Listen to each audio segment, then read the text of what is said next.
I want to take a moment and have our Pledge of Allegiance. And I had asked John to do the prayer, but he's not here. So I'll be happy to ask Mr. Will Carafa, will you, after we do the Pledge of Allegiance? That's the one I'm trying to remember.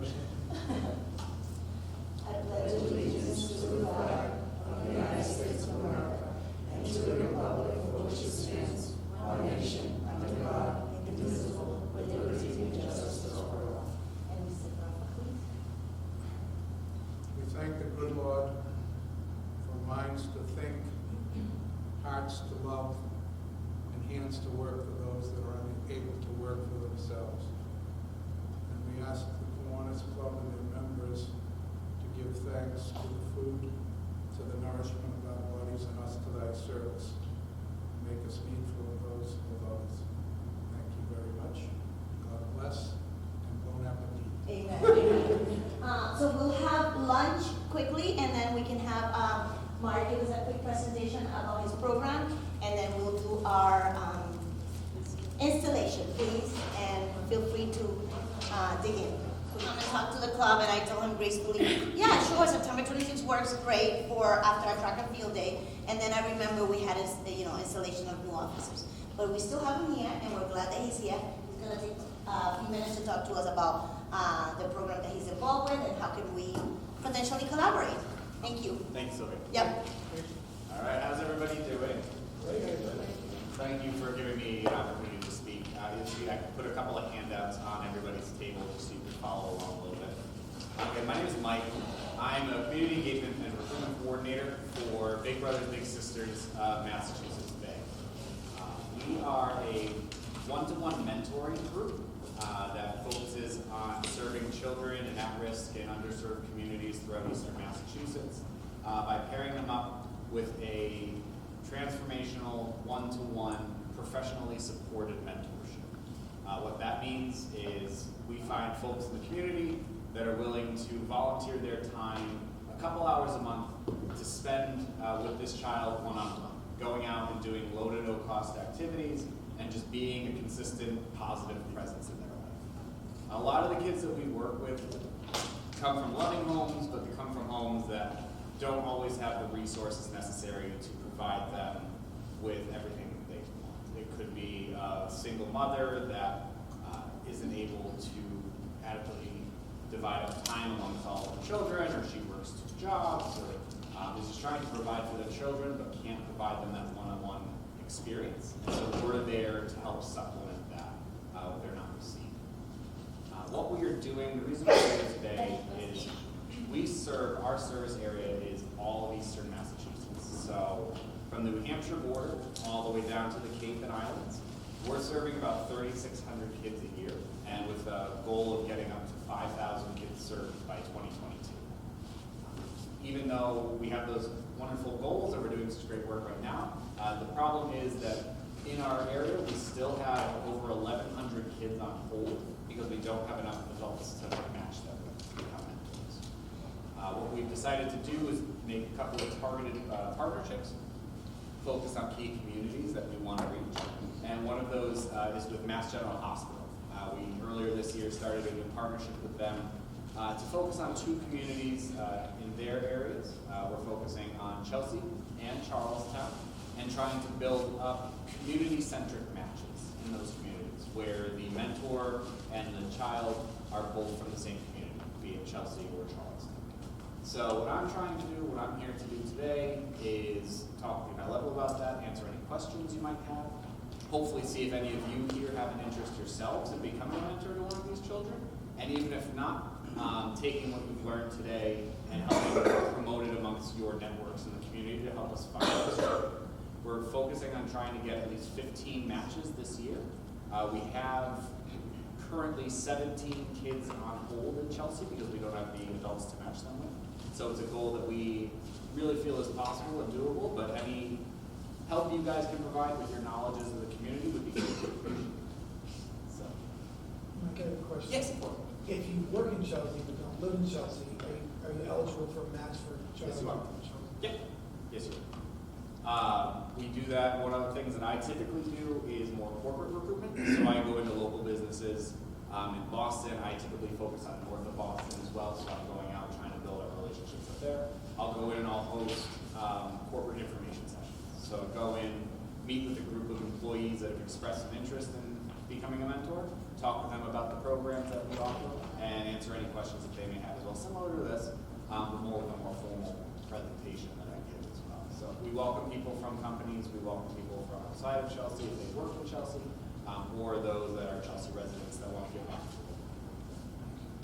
work. You have somebody in Chelsea in each area that coordinates this with that city and the district? That's me. That's you. You can't all those towns? Yeah. Yes. How does the background check work? Is there a Cory and Sorry requirement? Or? Yeah, so the application process is pretty simple. I have, if you guys are interested today, a form that takes 30 seconds to fill out. It basically is all of your personal information, contact information, name, all that. What you then do is you get contacted by Big Brothers Big Sisters. You set up a 15-minute introductory phone call. It goes over high level your interest, talking to you a little bit more in depth about the programs, seeing if you have anything coming up in the next year that could possibly hurt or preclude your commitment. It is a 1-year commitment to doing this. You get together twice a month with your match, and again, you go out and you do low to no cost activities. So you can go out, go for ice cream, go to the movies, go to the park, go to the driving range, whatever is of interest to you, that is what you guys can do. The possibilities are really endless for that. You can go out and just sit on a bench and talk, or you could go to an arcade. What happens is after that initial phone call, you start up with an interview. So the interview is pretty in-depth. It can be done either at our office or online. If you're not able to get down to our office, we can do it over the internet, over Google Hangouts or Skype. It takes about an hour and a half. Some people have called it a therapy session because what we do is we get to know you on a personal level. We want to get to know what makes you tick. What's your background? What's your personality like? What are your interests? How do you handle certain situations? And we do the same thing with the parents and the children that are trying to get into our program as well. And what we do after that is we take all of that information from your interview and the children and the family interviews, and we kind of match things up and essentially cherry pick a little for you based off of common interests, common backgrounds, common personality types. So you have some sort of bedrock to build off of from the very beginning. You will then get presented a couple of options for a match. You'll have 2 or 3 children that we reach out to about saying that we'd like to try to match you with. You hear all about them, what their background's like, where they're from, what their interests are. And then at the end of that phone call, you have an opportunity to say yes or no to one of those children. If you say yes, we move over to the parents and the families. We present you to the parents and the family in the same situation. We tell them about you, tell them about your background, what you do, what your interests are. And at that time, they have an opportunity to say yes or no. So essentially, you'll think of it as a triangle of a relationship. You have you, the child, and the family. All 3 points of that triangle have to say yes in order for that match to go through. If for whatever reason you or the parent or the child are uncomfortable with it or they don't feel like it would be the best fit, that is totally okay. We go back to the drawing board and we find a new person to match you with. We want to make sure we don't force any matches. We want to make sure that all of these matches are starting with everyone involved excited and eager to begin the process. Once you get matched, you set up a match meeting. You go to the child's house for the first time and you meet them. You meet them with a match support coordinator from Big Brothers Big Sisters. The match support coordinators are going to be assigned to you the entire life of your match. They are a Big Brothers Big Sisters staff person. Many of them have a background in social work, and they're there to be the back-end resource for you. We don't make these matches and then throw you to the wolves. We want to have some professional support for you. So you'll have a monthly phone call with them, checking in, seeing how the relationship is going, how the relationship is progressing. We have some back-end child development milestones that we track on our end that you guys don't need to worry about. You just need to go out and worry about having fun. But then they're also available to you outside of those monthly phone calls. If you're out and something comes up and you're not sure how to handle the situation or you're not sure how to respond to something they said, you can give your match support coordinator a call at any time, and they can help walk you through the process. So you do this meet and greet. You have an opportunity to do an icebreaker, get to know each other in a group setting. You get to have 10 to 15 minutes together one-on-one with your little for the first time, and then you spend 10 to 15 minutes meeting with the parents or the guardians of the family. At that time, you guys exchange contact information. You'll always have all of their contact information, and you'll actually plan your first outing. All of the outings that you plan, because the kids are between 7 and 12, you typically plan it with the parents or the guardians. As much as the kids want to, they don't really control that aspect of it. You get to coordinate exactly with the parents and the guardians, so you're always in communication. Yes? The bottom of the form is 3 descriptions. Yep. Mentor 2, Yep. community-based and site-based. Yep. Can you explain So that? right now, what we're recruiting for in Chelsea is our community-based program. That's one I was describing, where you get together with them twice a month and just go out and explore the community. That's our, if you know Big Brothers Big Sisters and heard us in the past, like that's our baseline. That's what we've always done. That's what we're known for. Mentor 2.0 is a little bit different. It's not part of the Chelsea-centric thing that we're driving right now. It's actually in Boston. What it is actually more focused on college and career readiness for kids. So we are fully immersed in 3 high schools in Boston. We're at the Boston Green Academy in Brighton, the Edward M. Kennedy Academy near Fenway, and the Cash School, the Community Academy for Science and Health down in Dorchester. And every child at those schools as a freshman gets matched up with a mentor. They take a class once a week taught by a Big Brothers Big Sisters staff person, all about like your soft skills, grit, resilience, growth mindset, time management, resume writing, all of this as they get ready for college or career after high school. And you engage with them once a week through an online platform. So you answer a prompt based off of what they've learned that week. And then once a month, you actually go into the school after work from 5:30 to 7:30, and you hang out with them in person. You do a group activity for about an hour, and you have an hour of about one-on-one time just to hang out and build up your relationship. So that's a little different. You are welcome, if that sounds more interesting to you, you're welcome to apply for that. We are looking for mentors in all of the programs. But right now, for this specific program, What's site-based? Site-based is a little bit different. I actually am doing the site-based. It's also in Boston. We are paired up with a number of elementary schools.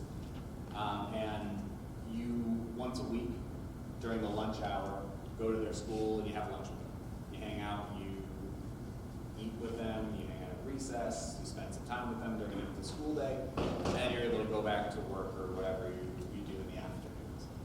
It's great for people that, like me, that I have 2 small kids at home, so I don't really have weekend times available, but I still want to give back to the community, so I'm able to take an hour from my day, walk over to the school during the work week.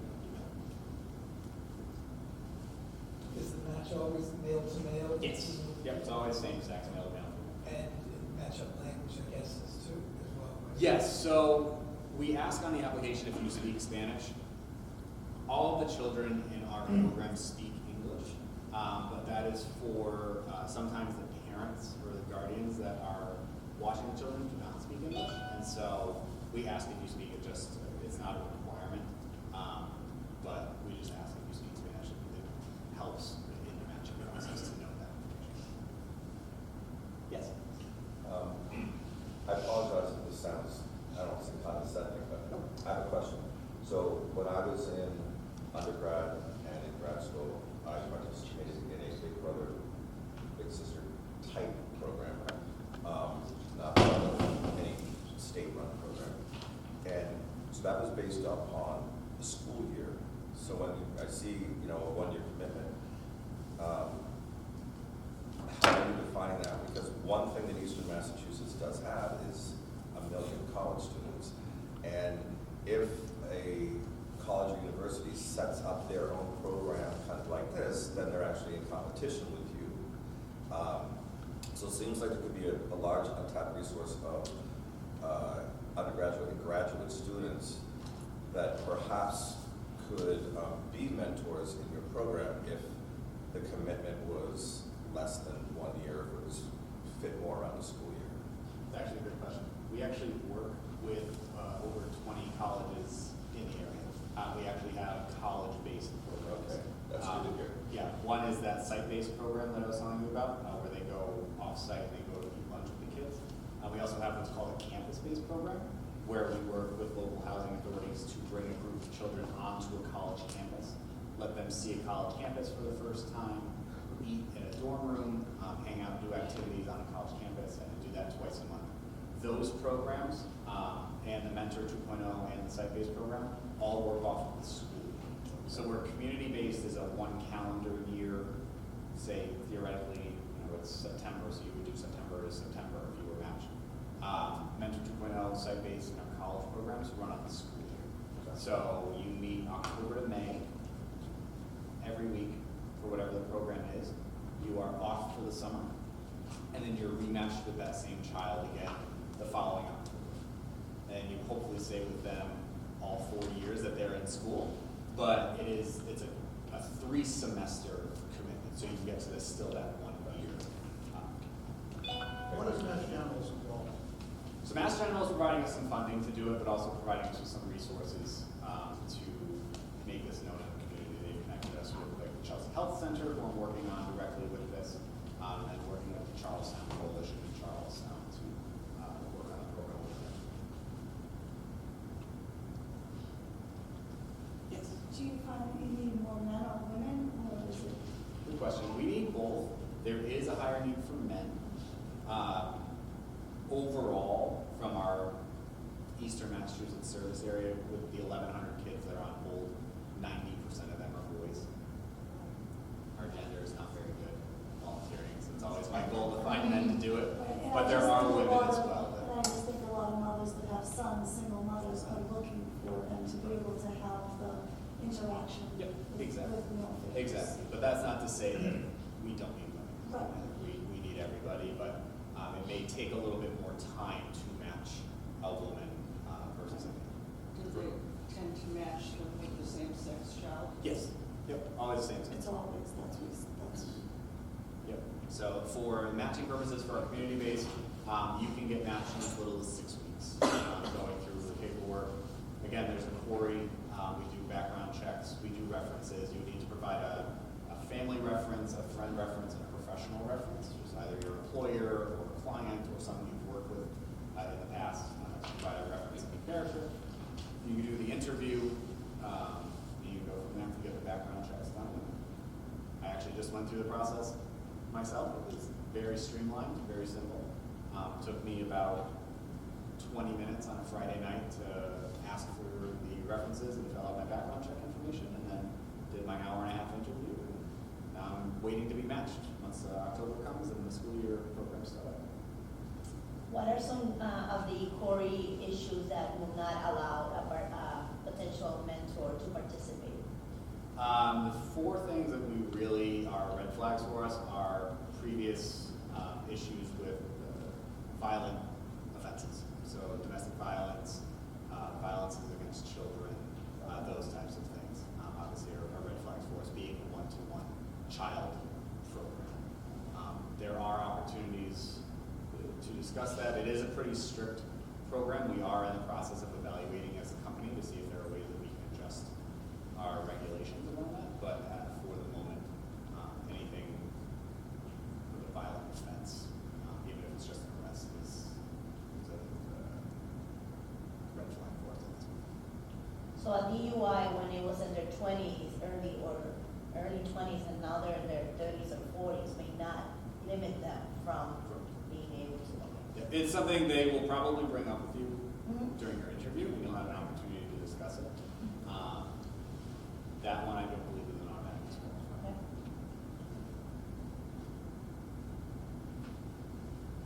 Anyone else have any other questions for Michael? Well, thank you so much, Michael, for Thank you, being guys. I part appreciate it. of our meeting and coming to talk to us about this amazing opportunity. One last thing, if you do have interest, I do have forms here now. I totally understand how well it is not a drop of the hat decision. So if you want to think about it a little bit more, that's why I left the flyers for you. All of my contact information is on those flyers. Think it through a little bit more. If you decide to apply, to our website is right there. You can fill out the same application on our website. It takes 1 minute. And then just make sure you reference Chelsea Kiwanis when you do, so I can match you in with that. Great, thank you so much. Thank you so much. Thank you. Now I would like to invite our Lieutenant Governor, Patty Costas, from the Medford Club, right? Right. And she will be kind enough to install our new officers, or current officers, renewed, and our new members as well. Thank you.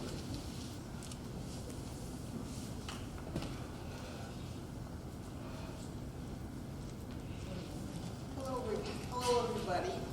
Thank you for having me. I really appreciate being able to do this. And just a little bit about myself.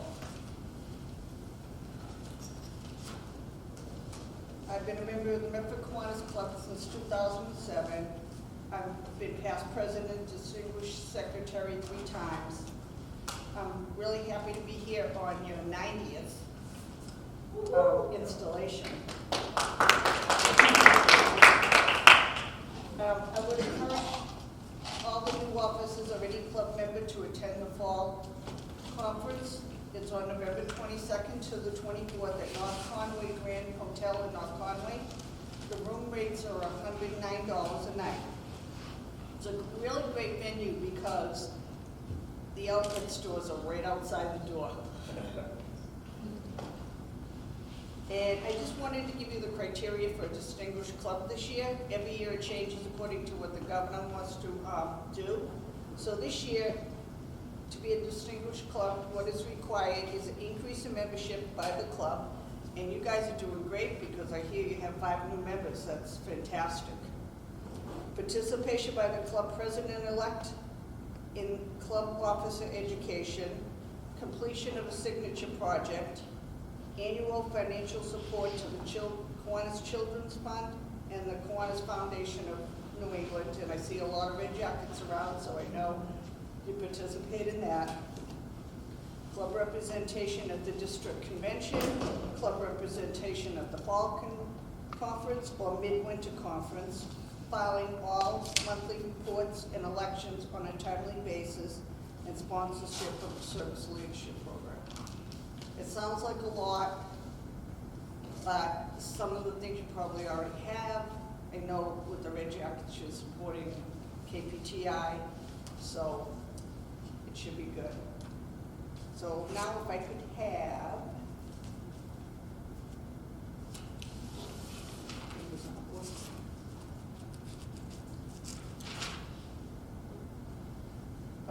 Jerry McHugh.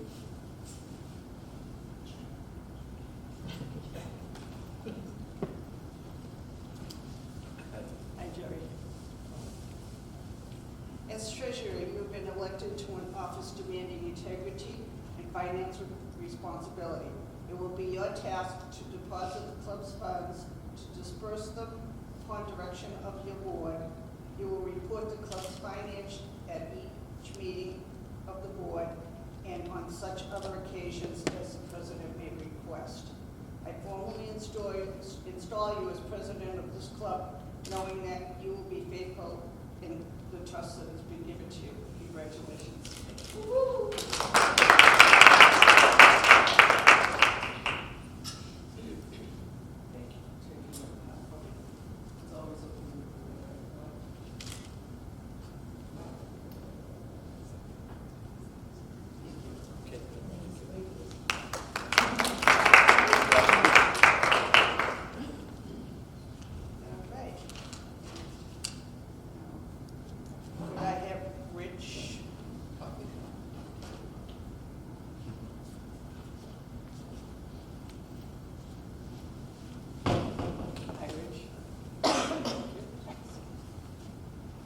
Next year, you will be succeeding into the office of president.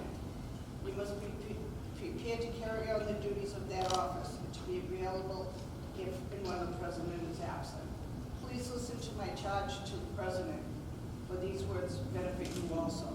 I formally install you to the office of vice president of the Chelsea Club.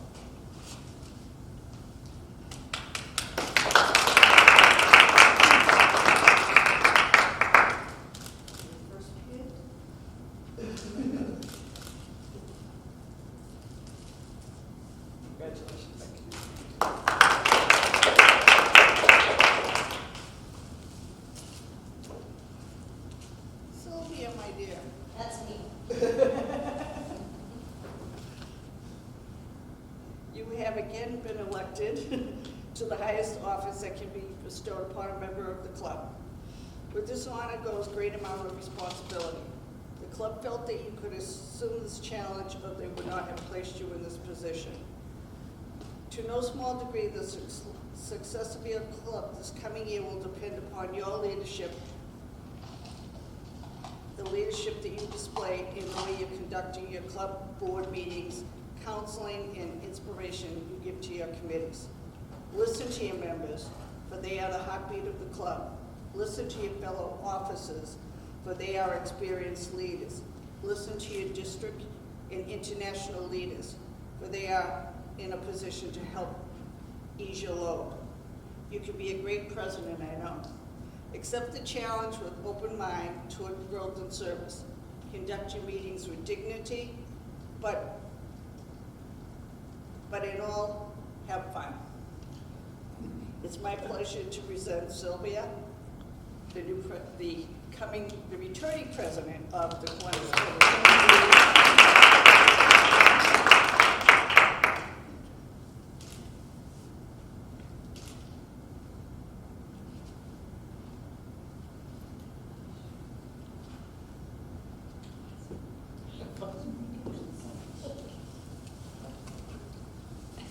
And you have some of the members that you Yes, want?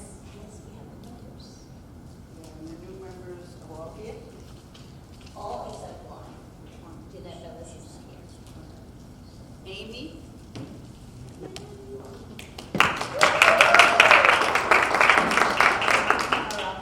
Arafa? Yeah, nobody mean the next one. Yeah. Yes, I'm sorry? Very good. That's her second. Oh, Yaritza Morales Gonzalez. yeah. Thank you. Jeanette? She's not here. Okay.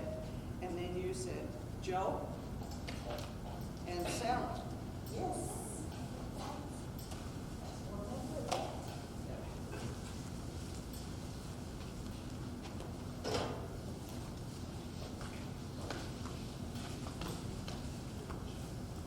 It's really great to have new members in the Kiwanis. You know what the Kiwanis is about. It's an international club. We serve the children of the world, and we help out with our community. It's a great organization. We all have fun together. You'll make new friends, you'll retain friends, and you'll really feel better for everything you're doing. So I would like to formally induct you into the Chelsea Cup.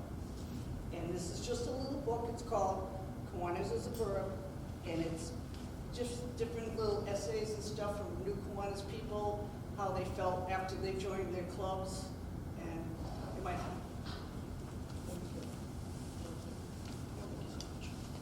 Bill, will you pin your daughter, please? And Rich, will you do me the honor to pin Joe and Sarah, please? And Renee, will you pin Joe, if you don't mind? Okay, we'll put it on that. Thank you. Yeah, Joe is fine. Rich is, but he's gonna pin you Sarah, or you can do Sarah and I can do Daddy.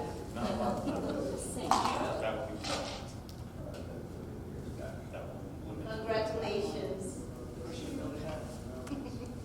Thank you. Congratulations. There you go. Thank you. Thank you.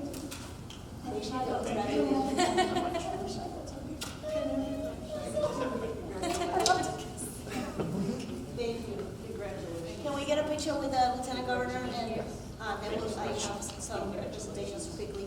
Okay. Thank you.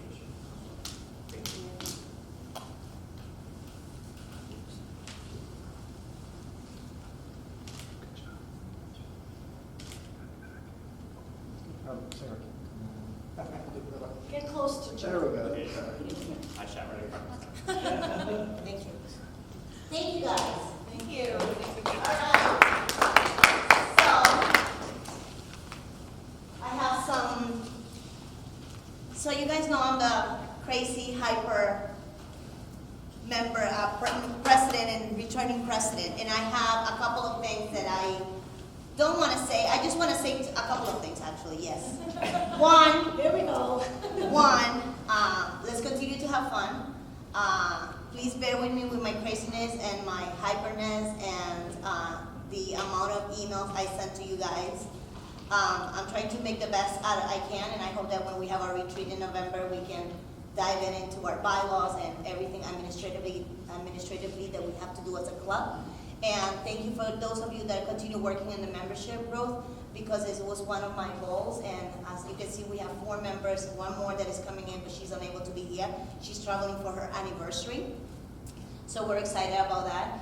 But one of the things that I have taken up on my, is close to my heart, is acknowledging our members that have been with us for a very long period of time. And the New England District of Kiwanis has the Legion of Merit. And I requested pins for all of the members that have gone through the Legion of Merit. And I would like for this to continue beyond my presidency, that the members that have served many, many years continue getting the Legion of Merit, okay? So I am going to present, I'm gonna start with our oldest member, Mr. Thomas Peropoulos. He has 34 years with our club, and I'm giving him a 20-year membership pin because they don't have a 35 one, but next year he'll get another one. Can I get you up here, please? And I'm going to so I can see them. 20! Let's pin Mr. Tom. Huh? Yes, can you, please? That's just so you can kiss again. I just need to kiss you. And this is for Tom. I'm going to give you a certificate. I'm going to give you for Mr. Tom. That's what I thought. Congratulations. This is for you. Certificate. Okay. Now we have Mr. Sure, I'll take a picture. 34 years. All right. Now, I have another one with 44 years, Mr. Bill Carafa. I'll give up that for you. Okay, I'm going to find the right pen. Oh, yeah. I'm glad. I just have to correct it though.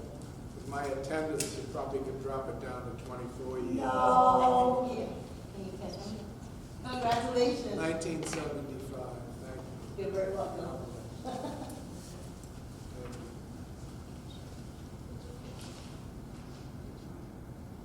Watch your fingers.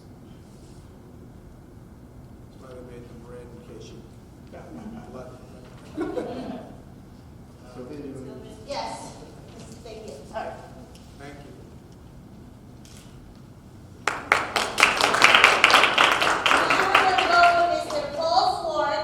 He has 18 years in our club with Kiwanis. Not to upstage Paul, but I have a donation. They say better late than never for the road race. Oh, thank you. Susha, put that in Jerry's hand. Yes, please. Thank you. Thank you, thank you, thank you.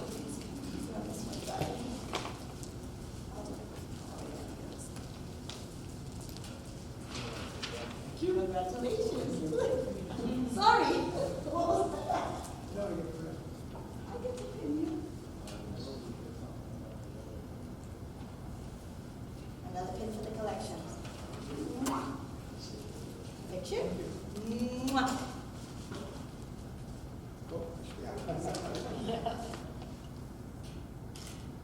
Awesome. Thank you. I have one for Mr. Jerry McHugh with 8 years. No, 11 years. Sorry, 11 years.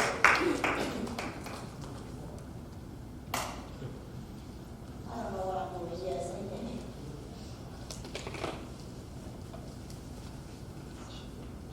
Your certificate? Absolutely.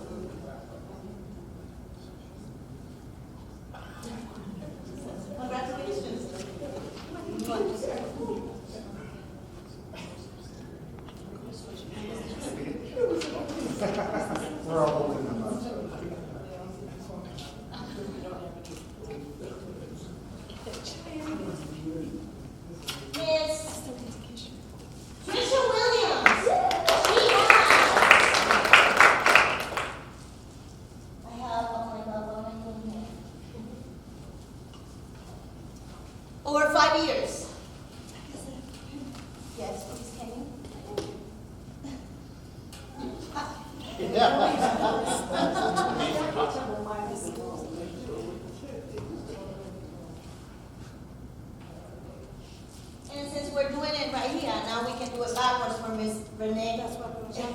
I'm not doing the new items. Congratulations. Shall we then, Renee? Yes, everybody's getting in. Change the name to the Red Jacket Club. I also have certificates for Maria Malloy, Elaine Mungie, and John Cherichel, but they were unable to join us. But they have 5 years. 5 years for a little bit over 5 years for Elaine, and over 15 years for Mr. John Cherichel. So a big round of applause for these beautiful ladies.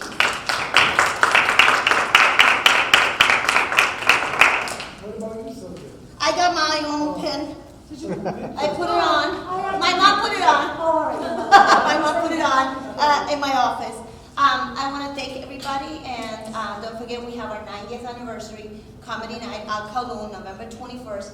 Tickets are on sale on our Square app store, and we have raffle tickets being sold as well. Thank you, everybody.